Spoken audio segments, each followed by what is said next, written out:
अस्सलाम वालेकुम। मेरा जनून चैनल में खुश आमदीद। इस नावल का नाम है मेरा पागलपन और आज मैं आपको सुनाने लगी हूँ पार्ट नंबर 18। जब भी ये नाम सुनती इससे कुछ होने लगता था। न जाने कितने पल वह यूं ही खड़ी रही।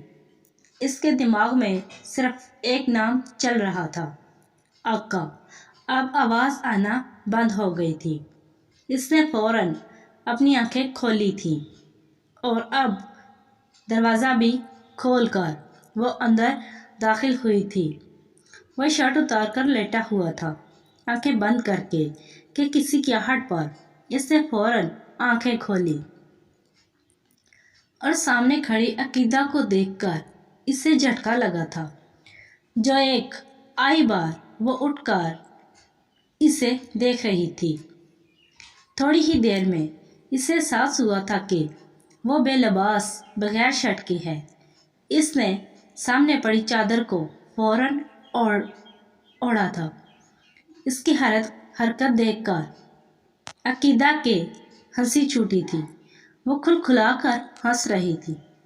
न जाने कितने दिन बाद वो यूं हंसी थी। हंसते हंसते वो इसके बेड पर बैठ गई थी। वो वली को भी न जाने कितनी बार यूं देख चुकी थी, मगर इसने आज तक ऐसी हरकत नहीं की थी। और वह चेहरा झुकाए शर्मा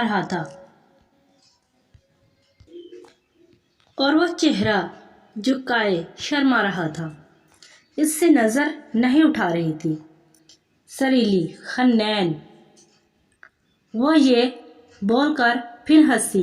अब की बार इसने नज़र उठाई थी और वह इसकी हंसी में खोया था। वह हंसती हुई बहुत प्यारी लग रही थी। तुम ऐसे लड़कियों की तरह शर्मा रहे हो जो नौवली को पता है चल जाए कि मैंने इतने शर्मीले मर्द से शादी की है। वो तो पागल ही हो जाए। वो तो क्या मतलब, हमारी कोई प्राइवेसी नहीं होगी। मैंने आज तक नहीं देखी। तुम्हें कभी मुझ जैसे मर्द नहीं देखे होंगे ना? हाँ शायद, मगर सारे मर्द गलीज होते हैं। अब वो यकदम सीरियस हो गई थी। इसके मुस्कुराहट यकदम गायब हो गई थी, जिसे हन्नैन ने नोट किया था। वो अजब थी, बिल्कुल पागल, अजीब। नहीं, ऐसा तो नहीं है कि तुमने ऐसे मर्द नहीं देखे होंगे कभी। जितने देखे काफ़ी हैं मेरे लिए। वो इसे ही देख रही थी जो अपने आप को चादर में छुपाए हुए। तुम अभी क्या पढ़ रहे हो? इसने यकदम सवाल किया। नात जवाब फौरन आया। वो पूछना चाहती थी ये क्या होती है, मगर न जाने क्यों नहीं पूछ सकी थी और इसकी आवाज़ की तारीफ की थी। आवाज़ अच्छी है तुम्हारी। आवाज़ अच्छी नहीं है, बस जिनका जिक्र किया इन्हें पढ़ते ही आवाज़ खूबसूरत हो जाती है।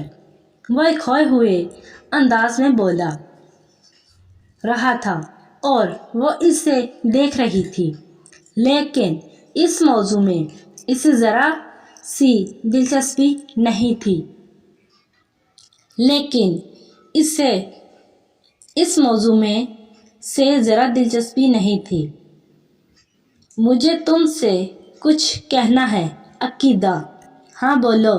ये पहली बार हुआ था। वो लोग इतने सुकून और इत्मीनान से बात कर रहे थे। अपने कमरे में जगह बना लो, मैं वहीं रहूँगा। किस हर्ष में अब की बार वो अपनी जगह से उठी थी। शोहर तुम्हारा एक जोरदार तमाचा اس کے چہرے پر مارا تھا اس نے۔ حد میں رہو اپنی، مجھ پر حکم چلانے والا آج تک پیدا نہیں ہوا اس دنیا میں۔ عقیدہ خان رہنمائی ہو تم، جیسے مردوں کو جوتی کی نوک پر رکھتی ہوں۔ وہ اس سے وارن کر کے کمرے سے باہر نکل گئی تھی اور وہ مسکرایا تھا۔ اس کے تھپڑ کھانے کے بعد وہ سوچ چکا تھا، فیصلہ کر چکا تھا۔ اس سے محبت سے بدلے گا وہ جتنا تھا کہ نبی پاک صلی اللہ علیہ وآلہ وسلم کا فرمان۔ حدیث ابو ہریرہ سے روایت ہے، رسول کرام صلی اللہ علیہ وآلہ وسلم نے فرمایا، معاملہ